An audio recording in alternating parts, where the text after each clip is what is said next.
BJP শাসিত রাজ্যে বাঙালি শ্রমিকদের হেনস্থার প্রতিবাদে পূর্ব নির্ধারিত সূচি অনুযায়ী বুধবার ভারী বৃষ্টি মাথায় নিয়েই রাজপথে নামল বাংলার শাসক দল তৃণমূল কংগ্রেস। কলেজ স্কোয়ার থেকে ডোরিনা ক্রসিং পর্যন্ত হওয়া এই মহামিছিলের নেতৃত্বে ছিলেন দলনেত্রী মমতা বন্দ্যোপাধ্যায়। সঙ্গী হয়েছিলেন দলের সর্বভারতীয় সাধারণ সম্পাদক তথা সাংসদ অভিষেক বন্দ্যোপাধ্যায়ও। মহামিছিলে সামিল হয়েছিলেন দলের বহু নেতা, মন্ত্রী, কর্মী এবং অগণিত সমর্থকগণ। বৃষ্টি উপেক্ষা করেই চলে তাদের প্রতিবাদী স্লোগান, গর্জে ওঠে কলকাতার রাজপথ। ডোরিনা ক্রসিংয়ে এসে মিছিল শেষ হতেই মঞ্চে উঠে নিজ প্রতিবাদের সুর চড়ান মমতা বন্দ্যোপাধ্যায়। সেই সঙ্গে দেন দিল্লি দখলের ডাকও। বলেন, বাংলা আমাদের দখলে রয়েছে, থাকবে। আগামী দিনে সকলকে সঙ্গে নিয়ে দিল্লি দখলও আমরা করব।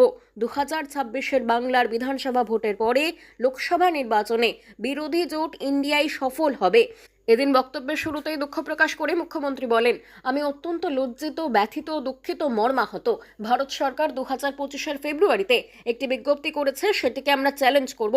লুকিয়ে করা এই বিজ্ঞপ্তি বিজেপি শাসিত রাজ্যগুলোতে পাঠিয়ে বলা হয়েছে, বাংলায় কথা বললেই তাকে গ্রেফতার করতে হবে।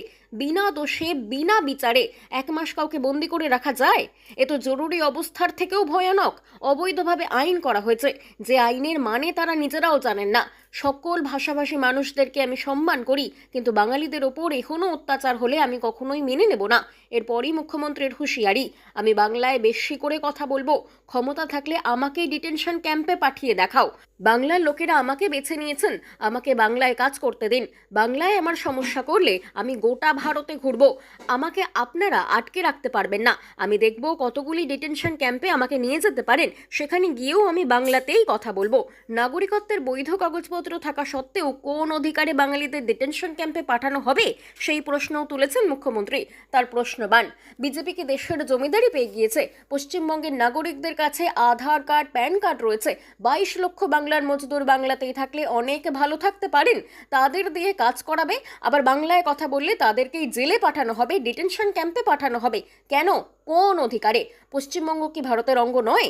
রবি ঠাকুরের প্রসঙ্গ টেনে মুখ্যমন্ত্রীর আরও সংযোজন, বাঙালিদের ওপর এত রাগ কিসের? রবীন্দ্রনাথ ঠাকুর রাখি বন্ধন উৎসব শুরু করেছিলেন, ভারত এবং বাংলাদেশের জাতীয় সঙ্গীত রচনা করেছিলেন। তখন তো দেশ একজোট ছিল। 70% স্বাধীনতা সংগ্রামী বাঙালি। কেন্দ্রের মনে রাখা উচিত, আমাদের রাজ্যেও 1.5 কোটির বেশি পরিযায়ী শ্রমিক কাজ করেন। আমরা তাদের সঙ্গে কখনো এমন করি না। আমরা ইজ্জত দিই, আর আপনারা বেইজ্জত করেন।